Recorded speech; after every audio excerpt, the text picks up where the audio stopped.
Hyvää huomenta. On the outskirts of Helsinki, the Ranias are getting ready for school. Urmas and Tina have 4 children. 3 of this hungry bunch are all educated at their local state school. For the girls, it's a short walk away. Toporanimäki Comprehensive is a secondary and primary school rolled into one. The first lesson about school in Finland is relax. Take your shoes off when you arrive. And when you get into the classroom, call your teachers by their first name. 45 ja laske tätä kohtaa. This is Mariana, and because her pupils stay at the same school for so many years, she's been their teacher for most of their school life. I'm like growing up with my children, my students. And I see the problems, what they probably have when they are small, when they come to school. And now, after 5 years, I still know and I still see what has happened in their youth. What is the best things what they can do? I tell them that I'm their school mother. Le café, le salon de thé, le salon de thé. Learning foreign languages here is seen as key.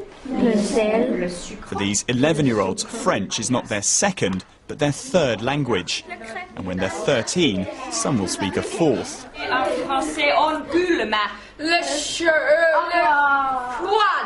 But in Finland, success is not measured by winners and losers. Learning is more like a team game. The best and worst pupils in any subject are taught together. Controversial maybe, but something they say works. It's very important to have everyone in the same class, but of course that creates a problem every now and then, because there are some that are really, for instance in English, they're fluent in English, they're very good, and then there are some that need special attention, but of course we try to give that to them. Giving pupils extra help is standard practice. In this class there are 3 teachers. Anna and Sunny teach a double lesson. Marvi just works with those who struggle.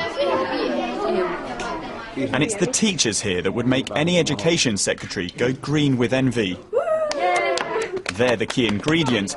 Why, in a subject like science, the Finns score so high. Teachers all have to complete a master's degree. Trust is important here.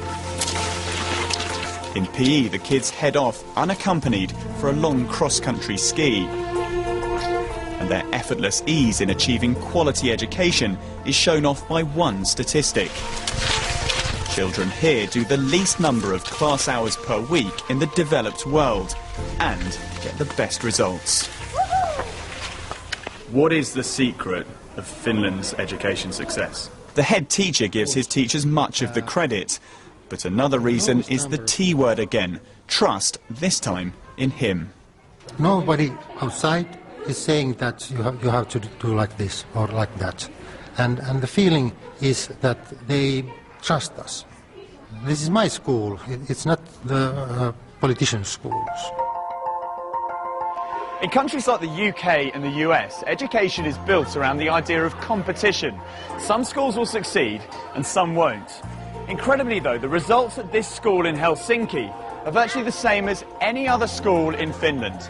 And that means there's no such thing as a failing Finnish school. Finland's success has kick-started a kind of education tourism. More than 100 foreign delegations visited last year. But the woman in charge admits there's still room for improvement. Finnish system, it supports very much those pupils who has learning difficulties, but we have to pay more attention also for those pupils who are very talented.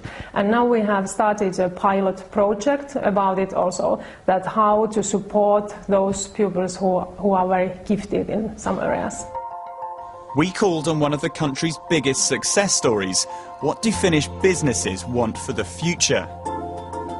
For the Finnish mobile phone giant, it's about maintaining high standards in the core subjects and consistency across the workforce.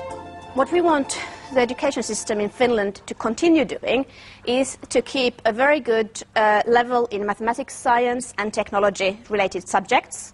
Being in a classroom with less talented people, it makes you, as a talented pupil, able to teach the other ones, to work in a group with different kind of people and to accept diversity. So back to the Ranias and the youngest in their family.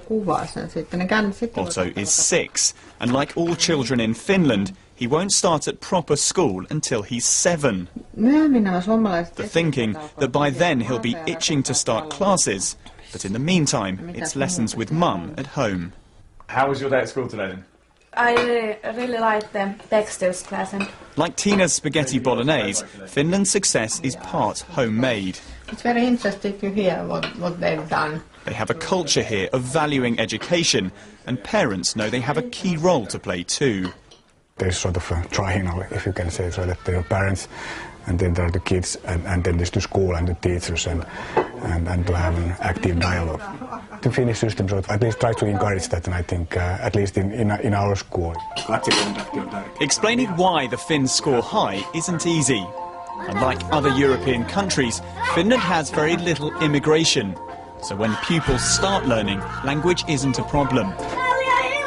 But their system's success is built upon the idea of less can be more. When you have relaxed schools, free from politicians, when nobody gets left behind. Hyvää yötä. Tom Burridge, BBC News in Helsinki.